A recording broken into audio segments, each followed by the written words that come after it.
La nuit où les sables chantèrent sur Zarameya, le ciel ouvrit 3 fois la même porte. 3 cris. 3 souffles. 3 miroirs d'un seul visage. Dans ce royaume du Nord-Ouest où l'on répète en chuchotant, 2 suffisent pour porter le monde, la 3e le fait trembler, la bougie vacilla. Les anciens dirent, coupez le fil, ou la tempête coupera nos récoltes. Les parents tremblèrent. Le sable n'oublie pas les pas, mais il peut cacher une trace. Ils cachèrent Sira dans l'ombre de Mère Naïma. Ils envoyèrent Adia et l'ami loin, très loin, là où la pluie parle anglais et où les arbres ont des noms d'anciens seigneurs. À Londres, les bus rouges passaient comme des présages pressés. Adia grandit avec la parole qui aimante, regarde-moi, je sais ouvrir les portes. L'ami grandit avec la parole qui nettoie, dis-moi la vérité, même si elle rait. Elle croyait n'être que 2, mais leur sommeil était traversé d'une 3e respiration. Une fille sans visage courait entre des troncs sombres. Une main tendue. Un rire à moitié à elle. Puis plus rien. Et n'entends-tu pas, disait l'ami. Et n'écoute pas les ombres, répondait Adia. La ville leur apprit d'autres proverbes, Here, you make yourself. Money answer everything. Mais l'écho de Zarameya tenait la lampe, le sable avale le mensonge, mais il recrache toujours la dette. Le jour où elles marchèrent dans Epping Forest, la forêt posa sa paume sur leur nuque. Les feuilles bruissèrent comme les pagnes des tentes au village. Et ne fixe pas trop, la nuit fixe aussi, murmurait quelque chose qu'Adia refusa d'entendre.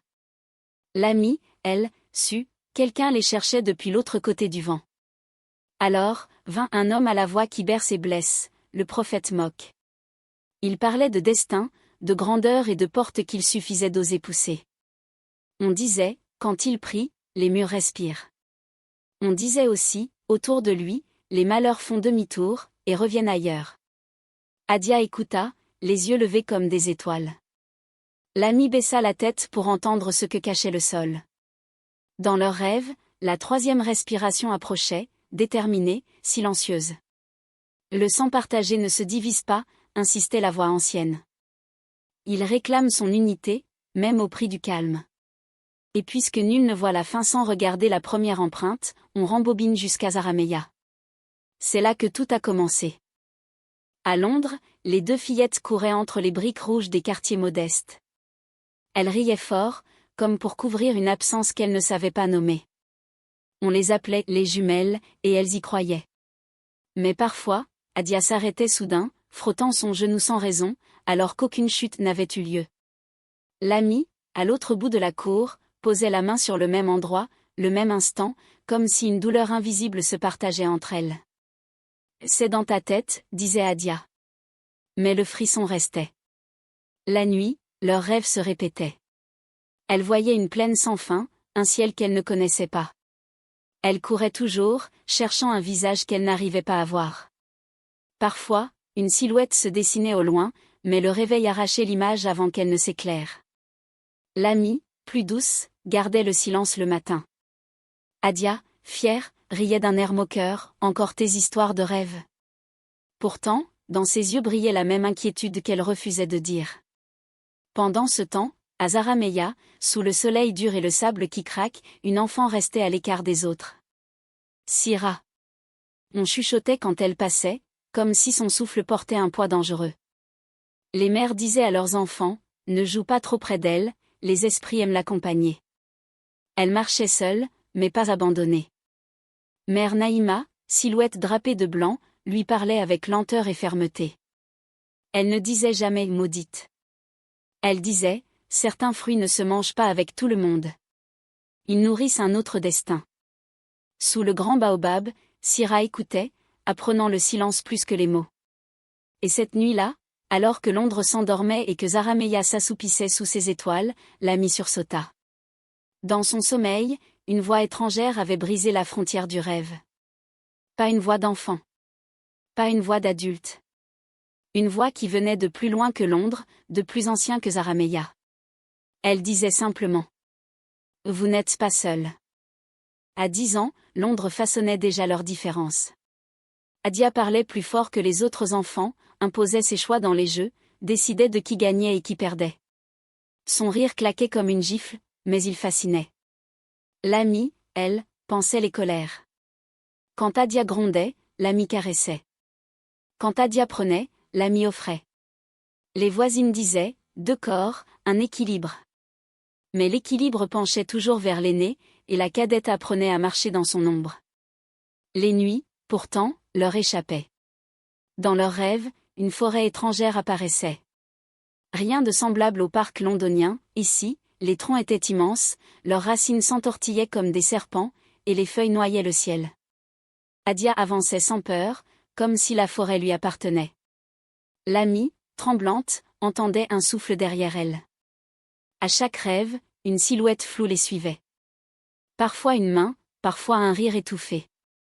Mais au réveil, Adia détournait la tête, ce n'est qu'un songe. L'amie, elle, commençait à croire que quelqu'un marchait avec elle, dans un monde qu'elle ne voyait pas encore.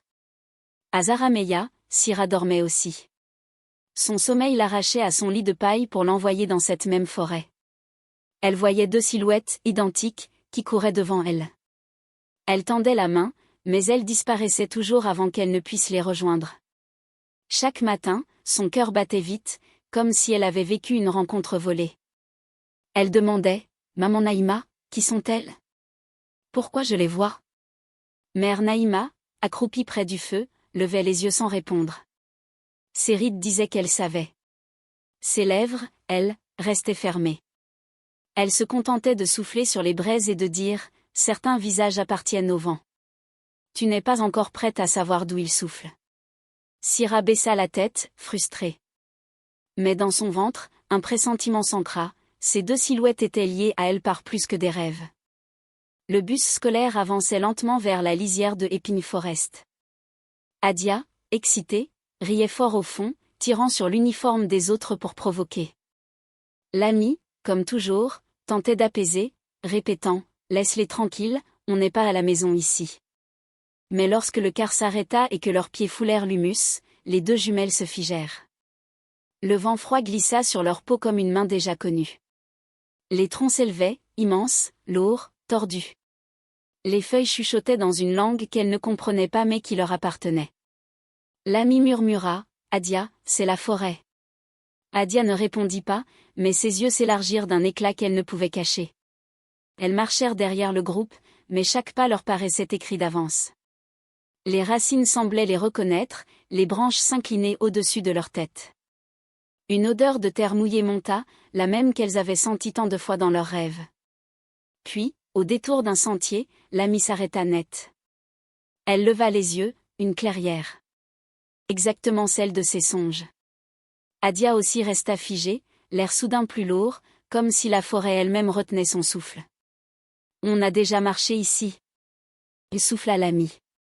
Adia, crispée, serra son poing. Elle n'aimait pas donner raison aux songes. Au même instant, à des milliers de kilomètres, sous le grand baobab de Zarameya, Syrah dormait à l'ombre des racines. Son corps restait au village, mais son esprit traversait l'océan. Elle vit les mêmes troncs tordus, sentit la même odeur humide. Devant elle, 2 silhouettes, familières, mais toujours hors de portée. Cette fois, les voix lui parvinrent plus nettes. 2 voix d'adolescentes, 2 voix qui riaient, puis qui s'arrêtaient soudain, surprise. Elle tendit ses mains dans le songe. « Qui êtes-vous » cria son âme. Mais les silhouettes se tournèrent et disparurent. Syrah se réveilla en sursaut, le cœur battant, des larmes au coin des yeux. À Londres, dans la clairière, l'amie frissonna. Elle jura avoir entendu une voix venue de nulle part, une voix qui pleurait presque. « Qui êtes-vous » Cette nuit-là, le vent de Zarameya hurlait entre les rochers, mais sous le grand baobab, tout était silence. Syrah dormait au pied du tronc, la joue posée contre une racine noueuse. Le sommeil l'emporta, mais ce n'était pas un rêve ordinaire. Les branches du baobab se mirent à trembler sans que le vent ne les touche. Une lumière sourde émana de l'écorce, et la voix surgit, profonde, ancienne, comme si 1000 ancêtres parlaient d'une seule bouche. « Enfant, tu n'es pas seul. Tu es la 3e. Tu as 2 sœurs. Vous êtes 3 venus d'un même souffle. Séparés pour survivre, mais liés pour porter un royaume invisible. » Syrah ouvrit grand les yeux dans le rêve, ses mains tremblaient. 2 sœurs ? 3 venues ensemble ? Son souffle se bloqua. Toute sa vie, elle avait cru être une erreur, une enfant de trop. Les regards fuyants du village, les chuchotements sur son passage, tout prenait sens. Elle n'était pas une anomalie. Elle était une partie manquante d'un cercle brisé. La voix reprit, lourde comme le sable après la pluie. L'une porte la lumière. L'autre embrasse l'ombre. Toi, tu es l'équilibre. Sans toi, elles s'anéantiront. Avec toi, elles tiendront le ciel. Mais sache-le, l'équilibre se paye toujours. Syrah sentit son ventre se nouer. L'équilibre? Elle, frêle, rejetée, devait être la clé entre la lumière et l'ombre? Elle secoua la tête, les larmes aux yeux. Pourquoi moi? Pourquoi pas une autre? Le silence du baobab fut sa seule réponse. Mais au fond de son cœur, une certitude nouvelle s'alluma, brûlante. Quand elle se réveilla, le village dormait. La lune éclairait les maisons de Torchi. Mère Naïma, assise près du feu mourant, leva les yeux vers elle comme si elle avait déjà deviné. Syrah ne dit rien, mais son regard avait changé. Elle n'était plus seulement l'enfant redouté. Elle était la troisième souffle. Elle serra les poings et murmura dans le noir, « Je les retrouverai. » Un matin de pluie, Londres s'arrêta presque quand il arriva. Le prophète moque. Sa démarche n'avait rien d'ordinaire, manteau sombre, regard qui fixait sans trembler, voix qui fendait le brouhaha des rues comme une lame. On disait qu'il venait d'Afrique, mais personne ne savait de quelle terre exactement. Ses mots roulaient comme des tambours lointains, là où l'homme voit une porte fermée, Dieu place une clé invisible. Ceux qui l'entendaient restaient figés, captivés, comme si chaque syllabe avait été sculptée pour eux seuls. En quelques semaines, il bâtit son église dans un vieux entrepôt abandonné. Les bancs se remplirent aussitôt. Femmes, hommes d'affaires, étudiants, tous venaient écouter. Il ne promettait pas seulement des bénédictions, il offrait des certitudes. Adia, assise au premier rang, dévorait ses paroles. Son regard brillait, hypnotisé. Elle répétait ses phrases comme des psaumes, « L'avenir appartient à ceux qui refusent d'attendre. » L'ami, à côté d'elle, sentait un froid glisser sous sa peau. Elle ne pouvait expliquer pourquoi, mais chaque mot de cet homme sonnait comme une vérité inversée. Les rumeurs suivirent vite. On racontait que les commerçants qui avaient refusé de l'aider perdaient leur boutique en quelques semaines. Un voisin qui s'était moqué de lui vit sa famille frappée par des accidents étranges. Coïncidence, disait Adia. Trop de coïncidences, murmurait l'ami. Dans le quartier, certains disaient, cet homme marche avec une ombre derrière lui. Un soir, alors que la foule l'acclamait, l'ami observa ses mains posées sur la Bible. Elle semblait trembler d'une énergie noire, comme si elle portait une chaleur invisible que personne d'autre ne remarquait. Elle tourna les yeux vers Adia, qui souriait, les lèvres entr'ouvertes comme devant un roi. Et l'ami sut, au fond d'elle-même, cet homme n'était pas seulement un prophète. Il était un miroir déformé qui allait les engloutir si elle ne faisait rien. Adia trouva rapidement une place dans l'entourage du prophète Mok. Elle portait ses cahiers, organisait ses rendez-vous, répétait ses paroles dans les rues comme un écho fidèle. Plus elle l'approchait, plus elle voyait en lui non pas un simple guide, mais une clé. La clé de ce qu'elle désirait en silence depuis l'enfance, être au-dessus, être regardée, être crainte. Quand il parlait, elle se sentait aspirée, comme si son souffle se mélangeait au sien. « Tu n'es pas faite pour marcher avec les autres, Adia, lui dit-il un soir, son regard planté dans le sien. Tu es faite pour régner sur eux. » Ces mots restèrent dans sa poitrine comme une flamme. L'ami observait en retrait, les bras croisés. Chaque fois qu'Adia revenait de leurs échanges, ses yeux luisaient d'une lumière qu'elle n'avait jamais vue auparavant. Pas une lumière pure. Une lumière comme un reflet d'eau trouble. Elle essaya de prévenir sa sœur, « Méfie-toi, Adia, cet homme parle comme s'il tenait ton cœur dans sa main. » Mais Adia éclata de rire, « C'est toi qui as peur de tout, l'ami. La grandeur n'attend pas les timides. » Un soir, alors que le prophète Mok lui confiait des vérités que personne d'autre n'entendait, il évoqua une légende locale. Sa voix se fit basse, presque un murmure, « Il existe, au cœur d'Épine Forest, une clairière que le temps n'a pas effacée. Là, les arbres ne vieillissent pas, et les ombres parlent. Ceux qui y entrent avec le courage suffisant peuvent ressortir avec une force que nul ne peut leur contester. Adia sentit ses mains trembler. Elle n'avait jamais entendu une telle histoire, et pourtant, tout en elle criait qu'elle était vraie. L'ami, qui avait surpris quelques mots de ce récit, se figea. Une angoisse sourde envahit son ventre. La forêt de leurs rêves. La clairière des ombres. Elle comprit qu'un chemin venait de s'ouvrir, mais ce chemin ne conduisait pas vers la lumière. La nuit était épaisse, avalant jusqu'au bruit des voitures de Londres. Seuls 2 pas résonnaient dans la boue d'Épine Forest. Adia marchait devant, la lampe torche serrée dans sa main tremblante, mais son visage rayonnait d'excitation. Derrière elle, le prophète Mok avançait avec une assurance calculée, comme s'il avait attendu ce moment depuis toujours. La forêt, pourtant familière aux Londoniens, prenait une autre forme, les arbres semblaient se pencher, les racines se tordre, chaque bruissement ressemblait à un avertissement. Arrivée à la clairière, Adia s'arrêta. Elle se retourna vers lui, d'une voix qu'elle voulait ferme, elle rappela les règles qu'elle avait apprises dans les murmures des anciens songes. Ici, il ne faut pas parler sans raison. Ici, il ne faut pas fixer plus de 10 secondes. Et ici, il ne faut jamais montrer la peur. La forêt dévore les faibles. Mok acquiesça, ses yeux brillant d'une lueur avide. Ils éteignirent la lampe. L'obscurité fut totale. Puis, lentement, une lueur étrange se leva du sol, verte et mouvante, comme si la terre respirait. Le silence se fit plus lourd. Les branches se mirent à grincer alors qu'aucun vent ne soufflait. Et soudain, elle apparut. Une forme sortit de la nuit elle-même. Pas un homme, pas une femme. Un corps noir, sans contour précis, dont les yeux étaient 2 flammes inversées. L'air autour d'eux se glaça. Adia sentit ses jambes faiblir, mais se souvint des règles. Ne pas craindre. Ne pas céder.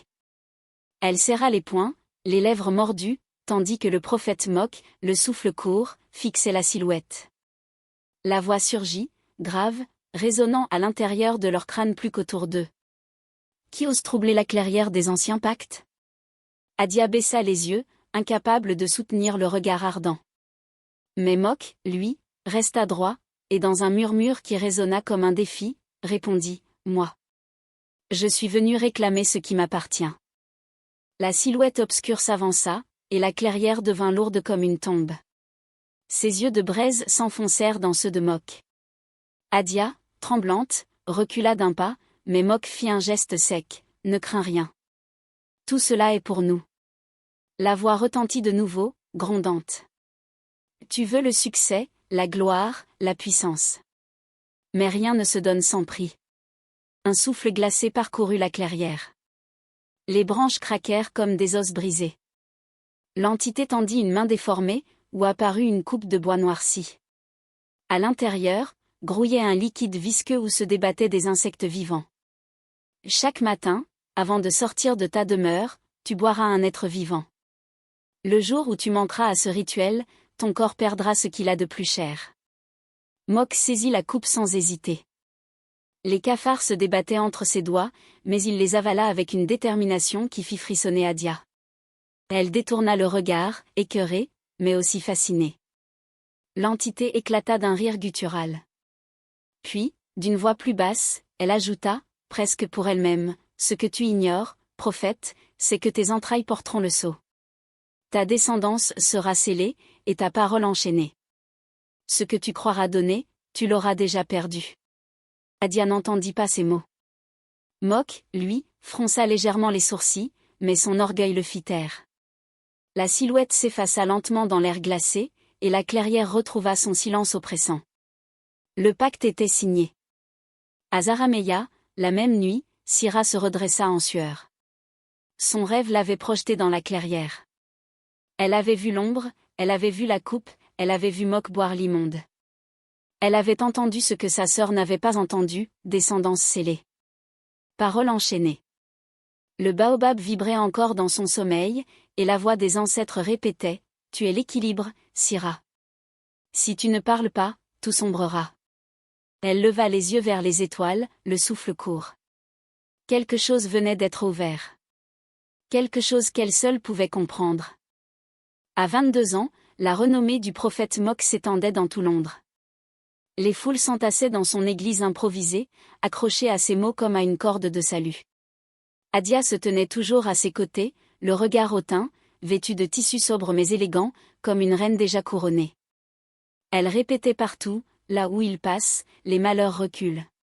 Mais bientôt, les malheurs prirent un autre visage. Dans ses prêches enflammées, Mok commença à désigner subtilement un ennemi invisible, une source d'ombre cachée parmi eux. Son doigt accusateur se tourna peu à peu vers l'ami. Adia appuya le cou, la voix ferme, « Même dans ma propre famille, il y a une présence qui nous freine. Ceux qui prient voient la lumière, mais elle attire les ténèbres. » Les murmures se propagèrent vite.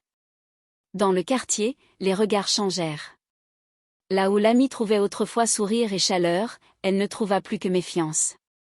Les voisins baissèrent les yeux quand elle passait. Les enfants, jadis attirés par sa douceur, furent rappelés brusquement par leur mère. On disait, c'est elle. Elle porte quelque chose. L'amie, assise le soir sur le lit étroit qu'elle partageait avec Adia, sentit son cœur s'alourdir. Elle savait que ce n'était pas de simples paroles. Elle sentait l'ombre se coller à elle, non parce qu'elle en était la source, mais parce qu'on la lui avait attachée. Elle tenta de parler à sa sœur, « Adia, tu ne vois pas ?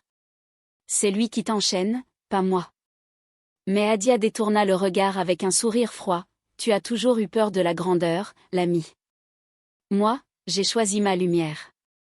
Toi, tu resteras dans l'ombre. » Peu à peu, Londres se scinda.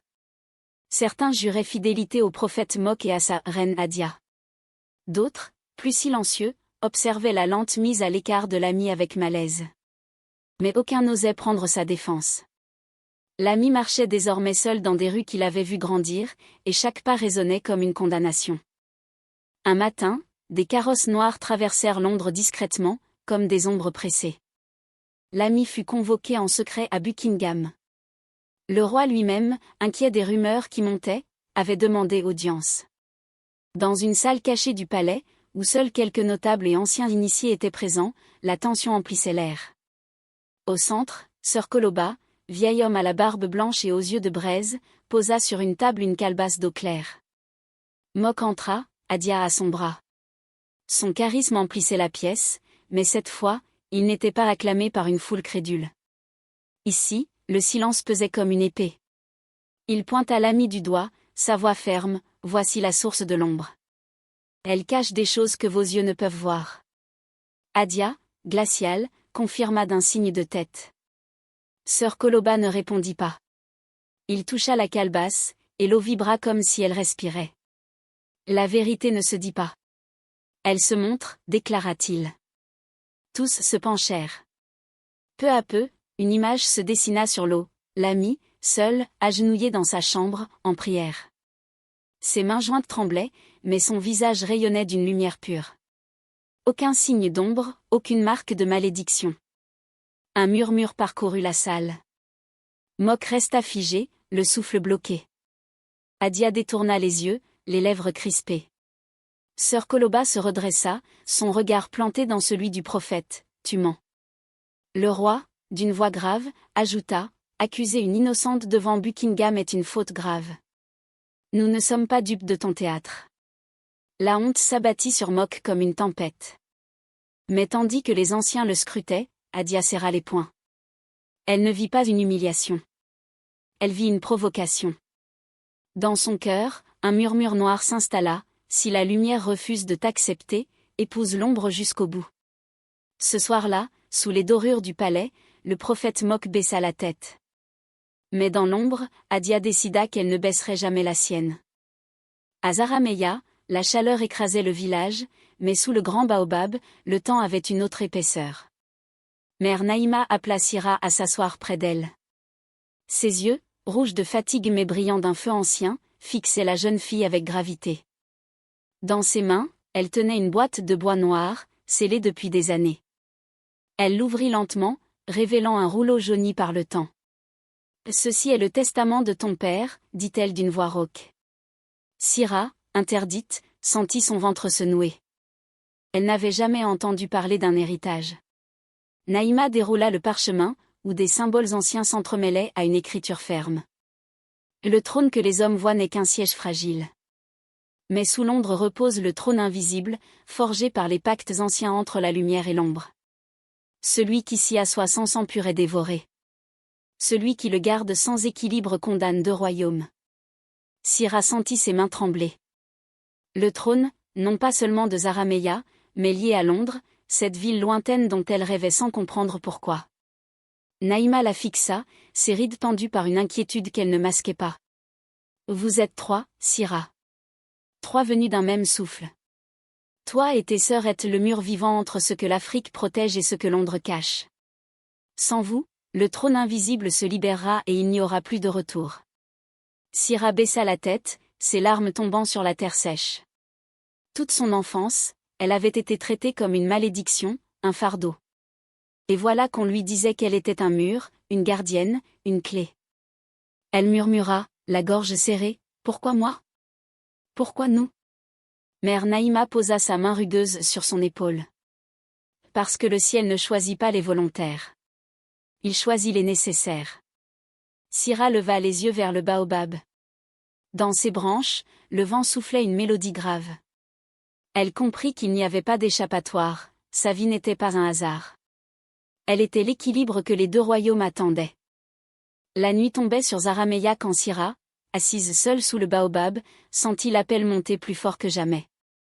Les mots de mère Naïma résonnaient encore dans son crâne, « Sans vous 3, les royaumes tomberont. » Ses songes ne la laissaient plus en paix. Chaque nuit, elle voyait Adia et l'ami, leurs visages plus clairs, leurs pas plus lourds, leurs ombres plus longues. Elle les voyait marcher vers une clairière où le sol respirait de noirceur. Elle criait leur nom, mais son cri restait coincé entre les mondes. Alors elle prit une décision. Le ciel ne lui avait pas donné de choix, mais il lui donnait un chemin. Elle devait les rejoindre, coûte que coûte. Le village l'observait en silence tandis qu'elle préparait son maigre sac. Certains détournaient les yeux, d'autres murmuraient des prières anciennes pour la protéger. Mais personne ne l'arrêta. Tous savaient que cet enfant n'appartenait pas vraiment à Zarameya. Le voyage fut long, rude. Les déserts, les routes clandestines, les mers capricieuses. Syrah traversa tout cela comme si une force invisible la poussait. À chaque étape, ses songes s'intensifiaient. Elle sentait les voix de ses sœurs résonner plus proches. L'ami appelait dans la douleur. Adia murmurait dans la fierté et l'ombre. Elle ne savait pas encore, mais elle l'attendait. Quand enfin l'avion atterrit à Londres, Syrah posa le pied sur ce sol étranger. Le froid mordit sa peau, les lumières de la ville l'aveuglèrent, mais son cœur battait comme jamais. Elle savait qu'elle ne venait pas seulement retrouver 2 sœurs. Elle venait réveiller une vérité que Londres n'était pas prêt à entendre. Sous les néons de la capitale, un frisson traversa l'air. Ceux qui passaient dans la rue ne comprirent pas pourquoi ils eurent soudain la chair de poule. Syrah, elle, le savait, son arrivée venait de fissurer l'équilibre fragile. Rien ne serait plus jamais silencieux. Le jour où leurs regards se croisèrent pour la première fois, Londres sembla retenir son souffle. Syrah entra dans la petite chambre où vivaient ses sœurs, les yeux fatigués du voyage mais droits, habités d'une flamme étrange. L'ami la vit la première. Elle resta figée, les larmes aux yeux, comme si son cœur reconnaissait enfin ce qu'il cherchait depuis l'enfance. Sans réfléchir, elle courut et la serra dans ses bras. « C'était toi, toujours toi dans mes rêves. » Sa voix tremblait de joie. Adia, elle, resta immobile. Ses yeux fixaient Syrah avec une dureté glacée. Il y avait de la ressemblance, trop pour nier le lien. Mais aussi une gêne, une menace. Adia plissa les lèvres, « Alors c'est vrai, on n'était pas seulement 2. » Sa voix n'avait pas la douceur de la découverte. Elle sonnait comme une accusation. L'atmosphère vibrait. Dès qu'elles furent réunies, des signes invisibles apparurent.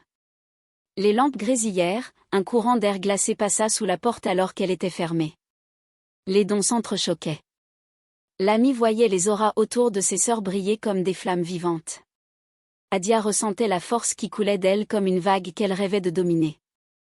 Et Syrah, silencieuse, percevait tout, la lumière fragile de l'ami, l'ombre gourmande d'Adia, et l'équilibre vacillant qui battait entre elles. L'ami rayonnait, incapable de cacher son bonheur.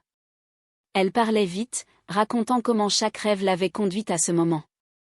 Adia, les bras croisés, se méfiait. Elle jaugeait Syrah, cherchant la faille, l'intrus, la faiblesse. Syrah, elle, se tenait droite, les yeux calmes. Vous êtes mes sœurs. Je ne suis pas venue pour diviser. Je suis venue parce que le temps nous réclame. Ces mots tombèrent comme une sentence. Leurs 3 souffles s'alignèrent pour la première fois dans le même espace. Et Londres, sans le savoir, sentit ce frisson courir dans ses entrailles. Une page venait de s'ouvrir, et elle n'apporterait ni repos ni oubli. La nuit tombait sur Londres quand Syrah prit enfin la parole. Dans la petite chambre où elles s'étaient réunies, l'air était si dense qu'on aurait cru qu'il pesait sur leur poitrine.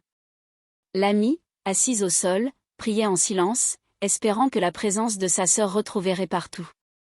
Adia, adossée au mur, les bras croisés, fixait Syrah avec ce mélange de défi et de curiosité.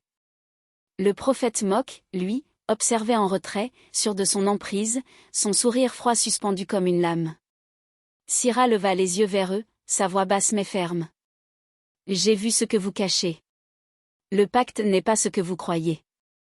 On vous a donné le succès, la gloire, la puissance, mais le prix n'est pas seulement ce rituel répugnant que tu accomplis chaque matin.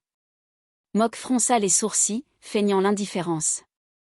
Adia ricana, tu viens de Zarameya et tu crois comprendre Londres? Tu ne sais rien de lui, rien de nous. Syrah ne bougea pas. Ses mots tombèrent avec une lenteur glaciale. Le vrai prix, c'est ta descendance scellée. Tes fils, tes filles, tes héritiers, jamais tu n'en auras. Et ta parole est déjà enchaînée. Tu crois prêcher librement, mais chaque phrase est dictée. Chaque silence est surveillé. L'ami leva les yeux, choqué, ses mains tremblantes. Adia secoua la tête avec violence, mais son regard trahissait une faille, une peur qu'elle refusait d'avouer. Mok, les mâchoires serrées, resta figé. Pendant un instant, son masque d'assurance se fissura. Il répondit d'une voix sèche, « Mensonge. Si c'était vrai, je ne serais pas debout devant vous. » Mais la pièce vibra. Les murs grincèrent. Une lumière étrange passa sous la porte, comme si la ville elle-même retenait son souffle. Syrah ferma les yeux, le trône invisible s'éveille. La dette approche. Et dans le silence qui suivit, chacun sentit qu'il n'y aurait plus de retour en arrière. La nuit de leurs 30 ans, Epping Forest n'était plus une forêt. C'était un ventre vivant, grondant, comme si la terre s'ouvrait pour avaler Londres tout entier. Les troncs vibraient, les racines se dressaient hors du sol comme des serpents enragés. Au centre de la clairière, une lumière sourde pulsait, le trône invisible s'éveillait enfin. Son grondement résonnait dans leurs os, une voix sans bouche qui répétait « Le temps est venu. Le prix est dû. » Les 3 sœurs se tenaient face à lui. L'ami, les mains jointes, les yeux noyés de larmes, priait dans le silence, mais son souffle tremblait de peur. Adia, les poings serrés, refusait de céder. Ses yeux brûlaient d'orgueil, comme si elle voulait défier même le trône. Syrah, droite, immobile, les observait toutes deux.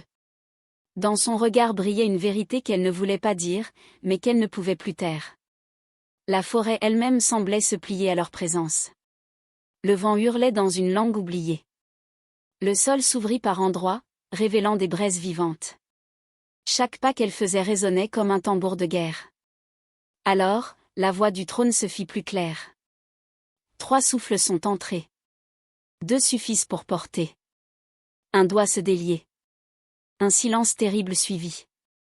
Adia fit un pas en avant, la rage dans le regard, c'est un mensonge.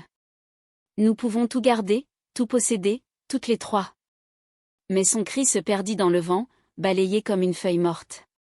L'ami tomba à genoux, secoué, non, il faut que ce soit moi. J'ai toujours été la plus faible. Syrah ferma les yeux. Elle comprit alors le sens des paroles du baobab, des rêves, du testament, de chaque vision. Elle savait que ce n'était pas une question de force, ni de faiblesse. C'était une loi plus ancienne que leur naissance. Une loi que même l'orgueil d'Adia ne pouvait briser, ni la douceur de l'ami apaiser. Leurs 3 respirations s'entrelacèrent dans l'air glacé de la clairière. Et toutes comprirent, dans le silence battant de leur cœur, l'une d'elles devait se délier, pour que les deux autres lient les royaumes et sauvent ce qui pouvait l'être encore. La clairière vibrait comme un tambour funèbre. Le trône invisible, auréolé de flammes sombres, attendait. Aucun cri, aucune prière ne pouvait apaiser son grondement. Les trois sœurs se tenaient face à lui, et le temps sembla s'arrêter. L'amie pleurait, secouée de sanglots. Adia tremblait, non pas de peur, mais d'une colère brûlante, refusant de se soumettre. Syrah, immobile, les observait. Ses yeux disaient déjà ce que ses lèvres n'avaient pas prononcé. Elle fit un pas. La forêt se tut. Ses sœurs la fixèrent, paniquées. Non, hurla l'amie, agrippant son bras. Adia, les yeux écarquillés, perdit un instant son masque d'arrogance. Ne fais pas ça. Tu crois être l'équilibre, mais sans toi nous ne serons rien. Syrah posa ses mains sur les leurs. Sa voix, douce mais tranchante, coupa l'air. Je n'ai pas choisi. Le souffle m'a choisi. L'équilibre exige un prix. Et c'est moi. Avant qu'elle ne puisse la retenir, elle se tourna vers le trône. Une lumière étrange l'entoura, douce et dure à la fois. La forêt gémit, les racines se tordirent, et le trône engloutit sa silhouette dans un silence assourdissant. Pas de cris. Pas de lutte. Juste une offrande. Adia tomba à genoux, frappant le sol de ses poings, le visage déformé par la rage et la douleur. L'amie resta figée, ses larmes coulant sans fin, incapable d'accepter ce qui venait de se passer. Mais autour d'elle, la clairière se calma. Le vent se tut. Le trône invisible, repu, s'éteignit dans une dernière pulsation. Londres, et Zarameya, respiraient encore. Le sacrifice avait sauvé les royaumes. Mais l'air demeurait lourd, parce qu'il avait aussi tout brisé. Dans le silence, une seule question resta suspendue entre les deux sœurs survivantes, une question que ni l'ombre ni la lumière n'osaient répondre. À quel prix? Sous le vieux baobab de Zarameya, le vent soulevait la poussière comme pour emporter les souvenirs. Les anciens racontaient encore l'histoire des trois filles que le ciel avait offertes d'un seul souffle. On disait qu'elles avaient été séparées, maudites, promises à disparaître. Mais au pied de l'arbre, l'écorce portait désormais une fissure lumineuse, comme une cicatrice vivante. Ceux qui s'y asseyaient juraient entendre une voix chuchoter, le sang partagé ne se divise pas. De l'autre côté du monde, dans la profondeur d'Épine Forest, les troncs centenaires gardaient eux aussi une mémoire. La clairière où tout s'était joué semblait calme, trop calme, mais parfois, la nuit, les passants croyaient sentir une brise glaciale ou voir trois ombres passer furtivement entre les racines. Là aussi, un écho restait, même séparé par des royaumes, il finit toujours par réclamer son unité. L'amie, survivante marquée à jamais, vivait désormais entre deux mondes. Elle priait en silence, se souvenant de la douceur de Syrah et de la fierté d'Adia. Elle savait qu'aucune ne pourrait plus jamais être complète seule. Adia, de son côté, luttait contre une colère qui la consumait. Elle avait perdu plus qu'une sœur. Elle avait perdu une partie d'elle-même. Mais, dans ces nuits agitées, la voix de Syrah revenait toujours, l'unité ne se gagne jamais sans prix. Et Londres, comme Zarameya, continua de vivre. Les gens reprirent leur quotidien, ignorant qu'un souffle avait frôlé la faim pour les maintenir en vie. Mais au-delà des regards ordinaires, une vérité persistait, il n'existe pas de lumière sans ombre, pas de tradition sans modernité, pas de royaume qui tienne sans équilibre. Le ciel avait donné 3 vies pour rappeler cette leçon. L'Afrique et Londres, 2 terres opposées, avaient été liées par un mystère plus ancien que leurs frontières. Et dans le silence des arbres, baobab ou chêne, la leçon restait gravée comme un serment. Le sang partagé ne se divise pas. Même séparé par des royaumes, il finit toujours par réclamer son unité. Mais l'unité ne se gagne jamais sans prix.